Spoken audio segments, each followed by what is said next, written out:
Drake, you tired of camp? Yeah, I mean, to say the least, yeah. I mean, this week's been a grind, but, you try to take advantage of every moment you have with your brothers and your coaches and just the time being spent here. Definitely don't want to take that for granted. And, I think we've got a lot of work done these past 2 weeks and just looking forward to being able to finish it off on the right note tomorrow with the scrimmage. You almost kind of add to your plate, but do you enjoy classes starting and that kind of stuff?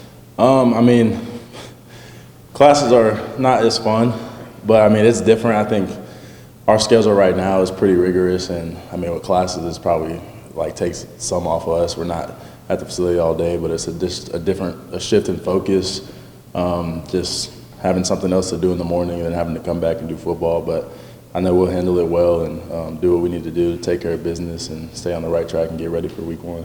Drake, Coach talked about how Blake has been putting some of his best practices together this week. What have you seen from him in that regard? Just a lot of confidence. No second guessing with him. He's making great decisions. Playing green, just if he sees something, he's taking it, being aggressive. So I love that out of him. I think he's going to be very special this year, and I know what he's capable of, and I think everyone knows too. And he's been a great leader. So I'm looking forward to going out there on the field and going to battle with him.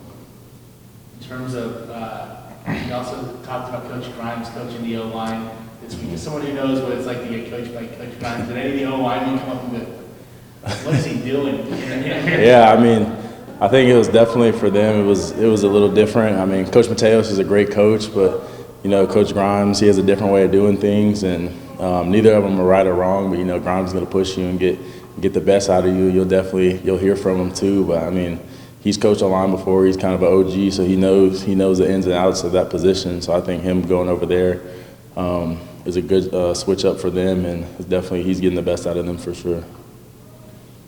In terms of that, also you talked about, Coach talked about when classes start becoming more than a player, and sometimes it's hard for people to understand that they are more than a player, and sometimes injuries help with that. What was your experience like in trying to wrestle with that reality when you were?